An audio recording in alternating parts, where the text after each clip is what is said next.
Hello everyone, कैसे हैं आप लोग। उम्मीद है जबरदस्त होंगे, मस्त होंगे, स्वस्थ होंगे। चलिए आज हम लोग आज 11th क्लास के एक बहुत ही प्यारा सा टॉपिक को क्लियर करते हैं, जिसका नाम है प्रोटोजोआ, जो बायोलॉजिकल क्लासिफिकेशन से लिया गया है। बायोलॉजिकल क्लासिफिकेशन का बहुत सारा चैप्टर हम मतलब टॉपिक मौखिक ही पढ़ा के ऑलरेडी फेसबुक पर डाले हुए हैं, आप लोग वहां से देख सकते हैं। आज हम लोग क्लियर करेंगे प्रोटोजोआ को, ठीक है ना। इसमें बहुत सारा बात हम लिख दिए हैं, लेकिन आप थोड़ा मौखिक समझने का प्रयास करिए। प्रोटोजोआ का कुछ फीचर हम समझेंगे, प्रोटोजोआ का न्यूट्रिशन कैसे होता है, मिलता कहाँ पे है, ठीक है ना, बहुत सारा बात। सबसे पहले प्रोटोजोआ में वेल डिफाइंड न्यूक्लियस होता है, मतलब इसमें न्यूक्लियस होता है। दूसरा बात है कि इसमें सेल वॉल नहीं होता है, एनिमल जैसा फीचर होता है, ठीक है ना। साथ में हेटरोट्रॉफिक न्यूट्रिशन होता है। कहाँ कहाँ पे रहता है, तो मरीन में रहेगा, समुद्री जल में रहेगा, प्लस में फ्रेश वाटर में रहेगा, और कहाँ पे पारासिटिक के रूप में रहेगा। क्लासिफिकेशन ऑफ प्रोटोजोआ की अगर हम बात करें तो इसको हम लोग 4 कैटेगरी में बांट सकते हैं। सबसे पहले है एमोबॉइड्स, दूसरा है आपको फ्लैजिला, तीसरा है आपका सिलिएटेड, और चौथा है प्रोटोजोन्स। बात समझ पा रहे हैं ना। देखिए एमोबॉइड में क्या होगा, अमीबा आएगा, ठीक है। अमीबा में आप जानते हैं कुटपाद होता है, जिसको हम लोग इंग्लिश में सूडोपोडिया के नाम से जानते हैं। अब देखिए सूडोपोडिया की हेल्प से अमीबा क्या करता है, गति करता है।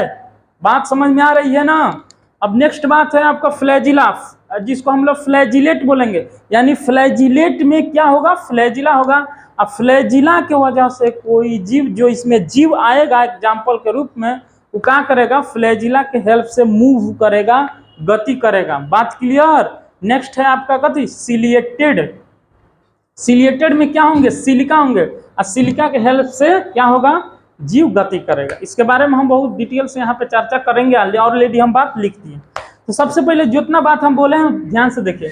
हम लोग चैप्टर कौन पढ़ रहे हैं, बायोलॉजिकल क्लासिफिकेशन। टॉपिक क्या है मेरा, प्रोटोजोआ। बेसिक फीचर क्या है, वेल डिफाइंड न्यूक्लियस, न्यूक्लियस इसमें होता है, सेल वॉल एब्सेंट होता है, हेटरोट्रॉफिक न्यूट्रिशन होता है, कहाँ पे रहता है, मरीन में, फ्रेश वाटर और पैरासिटिक के रूप में। नेक्स्ट है इसमें एनिमल लाइक फीचर होता है, एनिमल जैसा। क्यों, क्योंकि एनिमल में सेल वॉल नहीं होता है। आगे चलें, चलिए अगला देखिए, biology classification of protozoa. Protozoa को हम कितने तरीका से क्लासिफिकेशन कर सकते हैं। देखिए सबसे पहले है एमोबॉइड्स, उसके बाद है फ्लैजिलेट, उसके बाद है सिलिएटेड और कथी, स्पोरोजोन्स। इसमें देखिए यहाँ पे अमोबॉइड में क्या होता है, सूडोपोडिया होता है, जिसको हम लोग क्या बोलते हैं, कुत्पाद।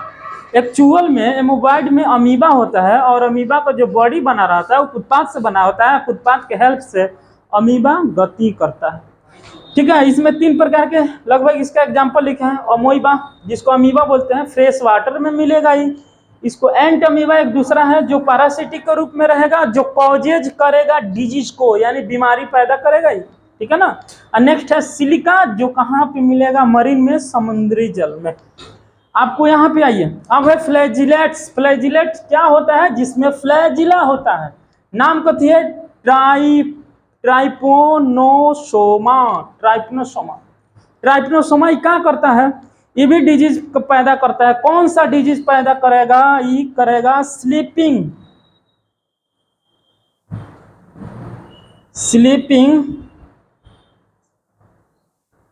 सिकनेस।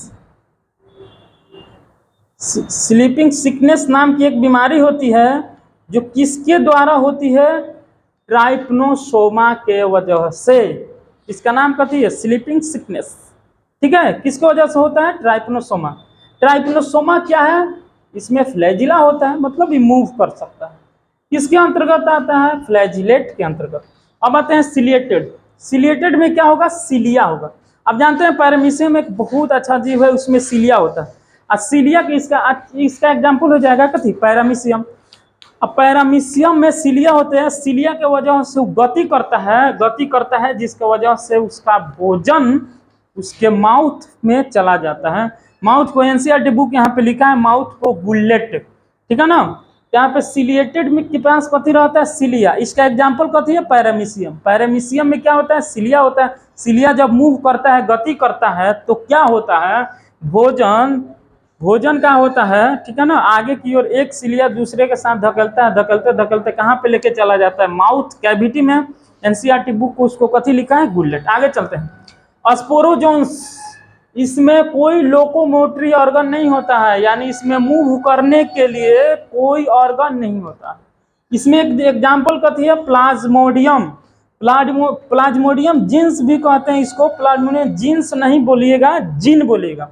प्लाज्मोडियम जीन ये कथी करेगा, मलेरिया को कॉजिंग करता है, मलेरिया को जन्म देता है, मलेरिया नामक बीमारी को कॉज करेगा। इतना बात आप समझ पा रहे हैं? कोई दिक्कत है तो बताइए। सबसे पहले हम क्या बताएं, इसका बेसिक फीचर क्या होता है। वेल डिफाइंड न्यूक्लियस होता है, सेल वॉल एब्सेंट होता है।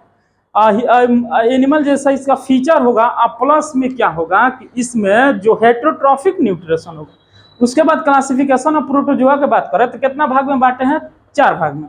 एक बहुत सुंदर ट्रिक है। ट्रिक क्या थी है, ट्रिक है आओ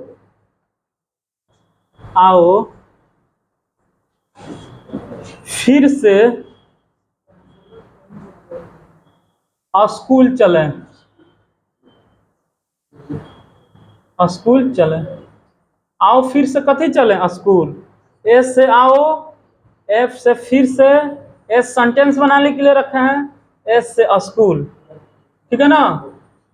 यहाँ पे सी से हो जाएगा चले। ए से क्या हो जाएगा, यहाँ पे एमोबाइडल।